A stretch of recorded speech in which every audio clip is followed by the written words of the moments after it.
दूर देश में अंशिका नाम की एक लड़की रहती थी। वह एक जिज्ञासु और साहसी लड़की थी जो हमेशा अपने आसपास की दुनिया का पता लगाने के लिए उत्सुक यानी एक्साइटेड रहती थी, और अपने यही क्यूरियस स्वभाव के कारण वह अक्सर मुसीबत में भी पड़ जाती थी। एक दिन अपने गांव के पास जंगल में खेलते समय अंशिका की नजर एक पुरानी झोपड़ी पर पड़ी। अपने जिज्ञासु यानी क्यूरियस स्वभाव के कारण अंशिका खुद को उस झोपड़ी के अंदर जाने से रोक नहीं पाई। जैसे ही वह उस घर में गई, उसने देखा कि कमरे के एक कोने में एक अजीब सी चीज चमक रही है। अंशिका डरते डरते चमक की ओर आगे बढ़ी। उसे हैरानी हुई जब उसने उस कमरे के कोने में एक परी को बैठा पाया। परी के लंबे बाल, चमकदार पंख थे और उसने कपड़े भी चमकीले पहने थे। अंशिका को यकीन नहीं हो रहा था कि उसके सामने एक परी बैठी है। तब परी अपना परिचय देते हुए बोली, मेरा नाम लिली है और मैं इस जंगल की रक्षक हूँ, पर एक बुरे जादूगर ने इस जंगल पर जादू कर दिया है जिससे मेरा जादू भी खत्म हो रहा है।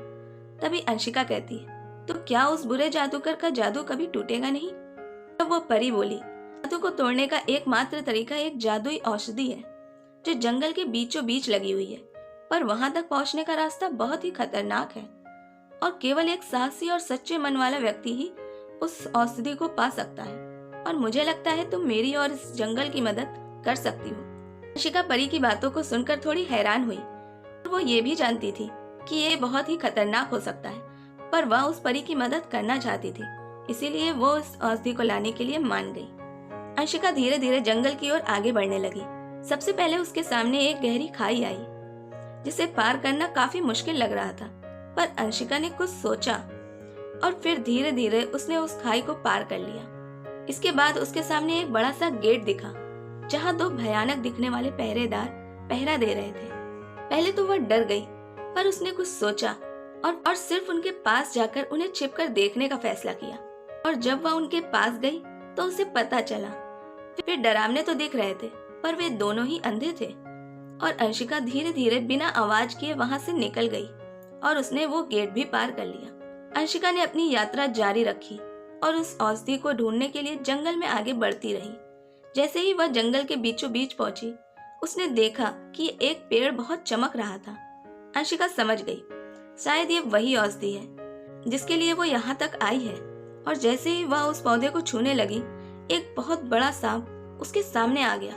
अंशिका इस बात से बहुत डर गई और उसने तुरंत ही अपनी आंखें बंद कर ली। और कुछ देर तक जब उस सांप ने कुछ भी नहीं किया तो उसने धीरे से अपनी आंखें खोली। उसने देखा उस सांप ने उसे छुआ तक नहीं था, बल्कि वह उसके सामने बस शांति से उसे देख रहा था। तब अंशिका बोली, क्या मैं ये औषधि ले जा सकती हूँ? तब वो सांप बोला, पर क्यों? तुम्हें ये औषधि क्यों चाहिए? अंशिका पहले तो हैरान हो गई। वह सोचने लगी, ये मेरे कानों को क्या हो गया है? मुझे ऐसा क्यों लग रहा है जैसे ये सांप बोल रहा है? तभी वह सांप बोला, तुम्हारे कानों को कुछ नहीं हुआ है। मैं इंसानों से भी बात कर सकता हूँ और उनके मन की बातें भी सुन सकता हूँ, तो इतना हैरान होने की कोई जरूरत नहीं है। और डरो नहीं, मैं तब तक तुम्हें कुछ नहीं करूँगा जब तक तुम ये औषधि मेरी मर्जी के बगैर ले जाने की कोशिश नहीं करती।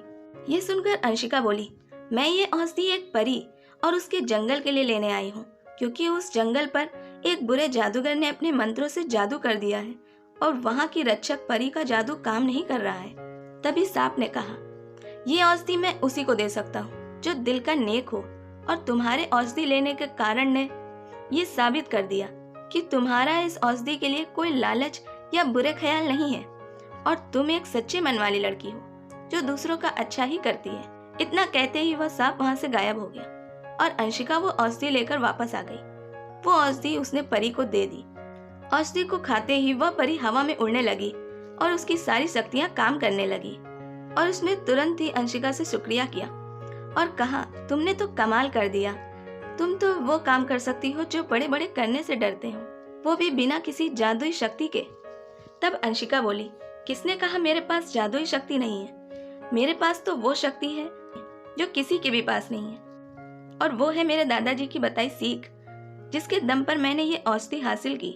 परी ने पूछा, सीख? ऐसी कौन सी सीख है जो इतने बड़े बड़े काम कर सकती है? तब अंशिका बोली, मेरे दादाजी ने कहा था, जब भी तुम्हारे सामने कोई ऐसा टास्क या काम आए जो बहुत बड़ा या बहुत मुश्किल हो, तो उस टास्क को छोटे छोटे पार्ट में डिवाइड करके छोटे छोटे टास्क में बदल देना चाहिए। जिससे उस बड़े टास्क को पूरा करना आसान हो जाए। और मैंने भी ऐसा ही किया। जब मेरे सामने गहरी खाई आई तो मैंने सोचा मैं बस पहले 2 कदम आगे जाऊंगी और अगर मुझे सही नहीं लगा तो मैं वापस आ जाऊंगी। पर जब मैंने 2 कदम आगे चले तो मुझे पता चला कि ये इतना भी मुश्किल नहीं है जितना मुझे दूर से लग रहा था, और मैंने वो पूरा पुल पार कर लिया। और आगे भी मैंने हर मुश्किलों को ऐसे ही पार किया। तो दोस्तों, अगर आप भी सक्सेस पाना चाहते हैं तो अपने सक्सेस की ओर छोटे छोटे कदम आगे बढ़ाएं और एक सक्सेसफुल पर्सन बने।